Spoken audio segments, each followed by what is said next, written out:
You're listening to the Faeries and Folklore podcast by Ronel. I'm dark fantasy author Ronel Janse van Vuuren. With nearly a decade of digging around in dusty folklore books, researching creatures of imagination that ignited my curiosity, I'm here to share the folklore in a nutshell and how I reimagined it for my writing in An Origin of the Fae.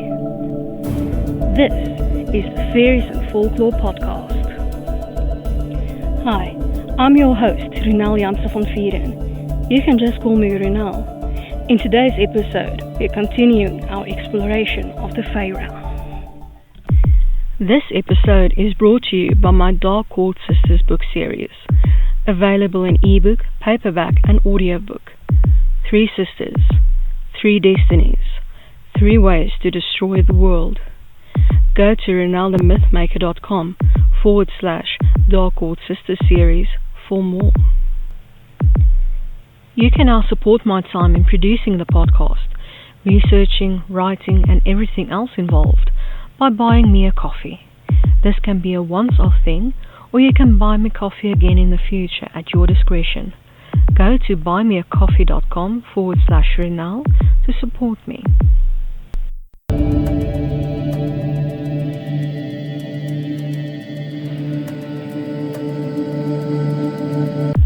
We are continuing our exploration of solitary fae. Today's fairy, Phouka. Folklore in a nutshell by Ronel. Though Phouka means goblin, spirit or sprite, and has different spellings, this mythical creature can shapeshift into any animal it wants to. It does on occasion take the form of a misshapen goblin, usually when demanding its share of the harvest, but this is rare.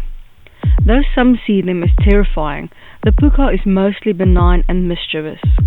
The tales that malign this creature is usually concerned with black magic, damage and sickness, though the Phouka is well known for mischief and there are no accounts of a Phouka ever harming a human. Its appearance varies from region to region. In County Down, the Phouka looks like a tiny goblin asking for its share of the harvest. This has come to be known as the Phouka share, when the reapers leave a few strands behind. In County Laos, it is the form of a hairy, terrifying bogeyman out to scare people who are out after dark. In Roscommon, the Phouka looks like a black goat. In Wexford, the Phouka is an eagle with an immense wingspan. For the most part, though, it takes on the form of a beautiful black horse, which enjoys taking the unwary on a wild ride through the countryside, depositing them safely at their front door at dawn, or more likely, just dumping them wherever when the fun is over, usually in a bog or other such nasty place. What sets the Phouka apart from fairy animals, though, is its ability to speak. It can even take on human form and chat to humans, tricking them or even giving advice. No matter the shape the Phouka takes, its fur is always dark. In a lot of places, the Phouka is seen as a creature of the hills and mountains. This is mainly because this fairy enjoys the freedom of galloping across open spaces in its horse form. In Ireland, the Phouka is mainly feared because it only comes out at night and finds it enjoyable to create mayhem and mischief. It's not clear where the legend of the Phouka comes from, but it's obviously from the widespread horse cults from the early Celtic world that left its mark on the other world. And now for my interpretation of the Fae in An Origin of the Fae, Phouka.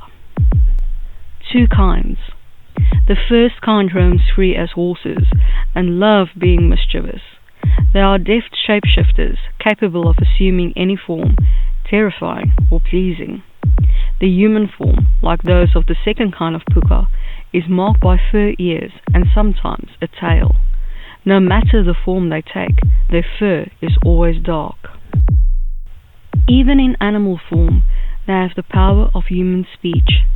They enjoy confusing and helping humans in equal measure, even terrifying them on occasion. They like to embellish the truth and see the reactions of others.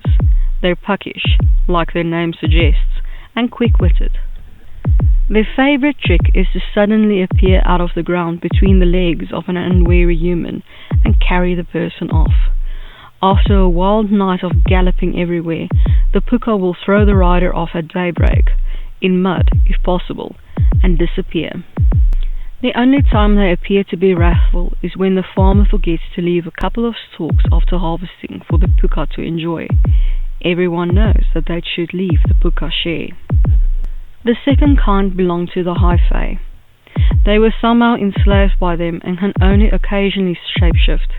They have to stay in their human form, fur, ears and all, to serve the high fae. Mostly they live in the human realm. They are absolutely terrified of everything. They are known to be great chefs, which is the position they usually have in the high fae household. Stories abound that the second kind of phouka are bloodthirsty creatures with vampiric tendencies.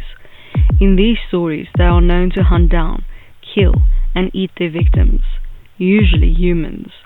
Unfortunately, this is true. Because these phoukas are unable to roam free and be mischievous as is their nature, something inside breaks and they become monsters, but only for a while. They will return to being the frightened slaves of the high fae, unable to shapeshift once the magic is burned up.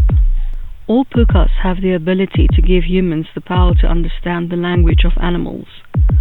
All phoukas love drama, mischief, and leading others on a merry chase.